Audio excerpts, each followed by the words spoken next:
I hope you guys are doing well. I'm Nini FC, this is Blue Lions TV, and welcome to the latest story surrounding all the news happening with Maurizio Sarri. Now, there's one massive reality in play right now, and that reality is it's looking like Sarri will be leaving to sign for Juventus.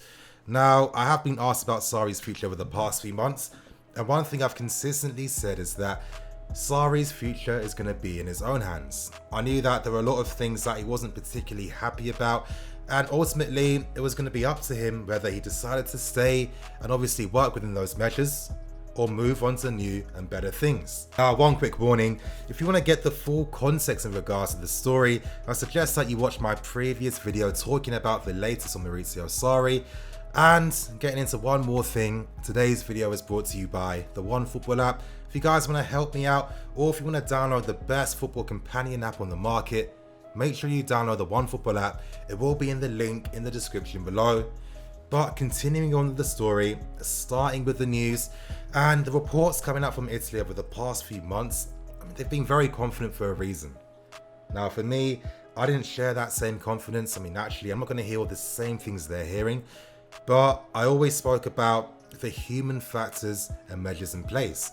I thought that there could be a possibility things might possibly change if Sarri gets, the right reassurances he needs. But that never came. And it's looking like probably in the next few days, Sarri will be the new coach of Juventus. The reports coming out from Italy, from people like Alfredo Padula, Sky Italia, and so many more, they've all reported that Sarri will be returning to Juventus for next season. News publication La Repubblica actually posted photos of a guy that I think is Sarri. No one's really too sure, not enough information, the picture's not clear enough, but it seems to fall in line with reports suggesting that Sarri was going to be going to Italy to hold talks and finalise a deal. Now, reports coming out suggesting that terms have been met after Sarri held talks with Juve sporting director Paratici, and it looks like Sarri will be signing a 2-year deal with the option for another year on top. It looks like he will be signing a contract of between €6 million to €6.5 million, so he will be earning more signing for Juventus.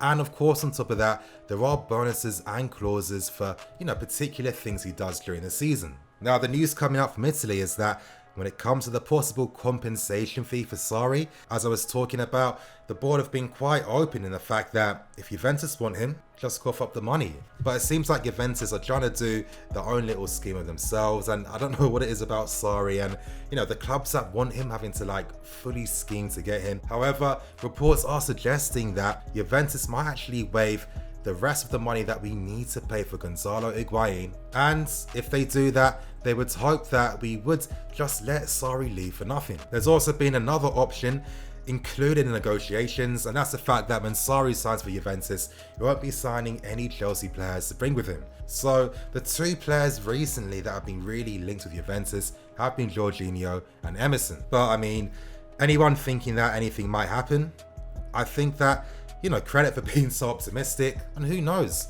something crazy might happen that just ruins the deal, and maybe Sarri decides, who knows, but it's so small, it's so minute. There's like a 1% chance of that happening that it's not really worth thinking about, in my personal opinion. Now, you may be wondering, Nini, how exactly did we get here? I told you guys that, I think it was on Friday I released a video, that Sarri was going to be holding meetings with the club, his agent was going to be there.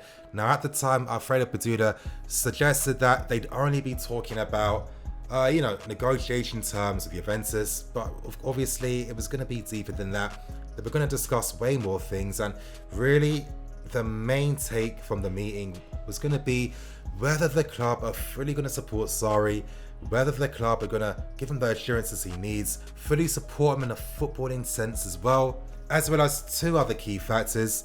The other one being that he wanted the club to appeal for a transfer ban, and the second one being his relationship with the fans. Now for me, I feel like Sarri has every right to feel done by. I really do. I feel like the board should have come out to show support for the manager, really stood by him, and the fans were really on his back during a very hard time, and he got no support whatsoever, and the voices that did support him just weren't loud enough. And when it comes to Sarri hoping the club will appeal for the transfer ban, For me, it was never going to happen. I mean, we're a club that don't bow to the demands of our managers. If that's one thing we should know as fans by now, it's that. And obviously, Sarri was never going to get his way when it comes to that. Now, for me, I think there is context for this. I think the club aren't stupid. They have every right to think that, yes, if we can't secure the top players we want, what's the point of risking it? What is the point of having 2 weeks to conduct business? And there's a massive probability that we're not going to sign the players we want. So I completely understand that.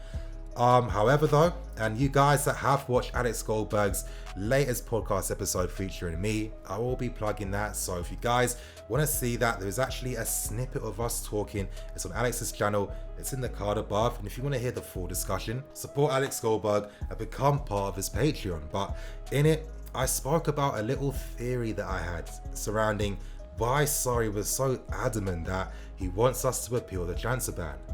Now, this might be kind of crazy to some of you, but I think it does kind of make sense. And you got to cast your minds back to Luka Jovic, really look at how our games ended against Frankfurt, see how Sarri and Jovic embraced. And when you realise too that both the player and the manager, they share the same agent in Ramdani, I mean, it's only natural that they would have had discussions and they would have spoken. And it's quite natural to think that there will be communication between different parties if they all share the same agent. Now, my hypothetical is, Sarri, we know, has been a massive advocate for Luka Jovic. When it's come to Luka Jovic, Sarri's been quite public in his interest. I mean, you realise that when he's spoken about other players for other clubs, he's always been very respectful. He's always said that, you know what, that's nothing to do with me. I don't want to talk about that. I don't want to disrespect their manager. But when it came to Luka Jovic, that wasn't the case. And a part of me feels like maybe Sarri felt like he had certain assurances from the player that he would sign and he would work under Sarri. Now, when you consider as well that Luka Jovic spoke about the fact that his football could work in England or Italy, very cryptic, very cryptic in my opinion. It really, I don't know, it's a hypothetical, I know, but it does paint a picture that there was a possibility that Luka Jovic could have come. And Sarri, who wants to improve what he's doing, he wants to expand upon what he's doing, obviously wants a top goal scorer, and Luka Jovic should have been very important. When you also cast your mind to the fact that Sarri's speaking about how he'd like 1 or 2 players to sign for us next summer, it keeps painting that picture. And for me, I personally feel like maybe Sarri was like, you know what, if the club can't even back me when it comes to this, maybe it's not the right club for me. Now, continuing on with the reports, and news came out that Steve Holland is another guy that's in the running to take over from Sarri. Now, if you guys remember a few months ago, I was the first one to break the story that Steve Holland had been spoken to and he had been seriously considered to be the interim manager for Sarri. Now, of course, if you're Sarri, you're noticing that it's so public, it's embarrassing, it's undermining your work, and it's obviously very disrespectful on top of that. But when you consider that we've spoken to Steve Holland so many times, it's only natural that he's still going to be kept in the loop, because it's not as if all the previous talks would amount to nothing. Now, when it comes to Steve Holland, I remember the only game he took over, that was our 3-1 win against Sunderland. I was at the game, and watching us play was completely different to anything that Mourinho produced that season. I saw Oscar playing in his best position, playing as a 10. He had more than 100 passes in that game, completely ran things. He looked like a Brazilian player after all those years. And it really just gave me an idea of, wow, this is the potential that we have here. And it was really that game that changed my perspective on football. When I saw that the players we had in the team looked much better, playing a much more offensive, attractive style of football, it really made me more frustrated with Mourinho at the time that he never tried to do anything different.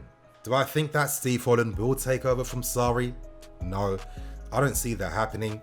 But I do think that he will be on the shortlist in case the worst came to worst. I do think that he will become part of the shortlist just in case anything happens. And now I do want to end the video by giving my thoughts and opinions on everything happening, because yeah, I understand it does feel a bit surreal. It feels surreal that Sarri just came here. This season just sped by like nothing. It was like it was yesterday that we were like trying our hardest to sign Sarri. There were so many news reports coming out, so much stress, so much excitement. And it kind of feels as if maybe it's amounted to nothing in the end. I know it's very cynical, but when I mention that in the sense that we're never going to see the full potential of what Sarri was trying to bring to the club. Can I blame him? And I particularly feel like this whole situation has been brought upon by unique circumstances. And I think that unique circumstance was Juventus showing so much interest in the manager. Now, Allegri announcing he was going to leave was going to be big news because it meant that Juve were going to be back in the market for someone big to replace him. And it makes sense to target someone like Maurizio Sarri. It really does.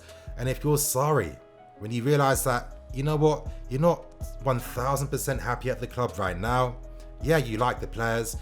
You're slowly getting your system across to the team as well. But there's footballing factors at place that aren't working in your favor. That's the board's treatment. That's the fans' treatment as well. And if you're Sarri, you're going to be especially frustrated with the board for never once coming out to back him or support him. Never once doing that. And when you consider that Juventus are doing the most for him and that he can work with one of the best squads in the world, with players that potentially suit his style of football better, and he could actually develop that system quicker at Juventus than with us, it does make you realise, no wonder Sarri was like, wow, if you guys don't really want to mess with me like that, I'm going to keep it moving. So I really don't blame him. You guys expect more videos to be coming out in the next few days, some very big ones. I'm going to keep things moving now. I'm Nini FC, this is Blue Lions TV, signing out.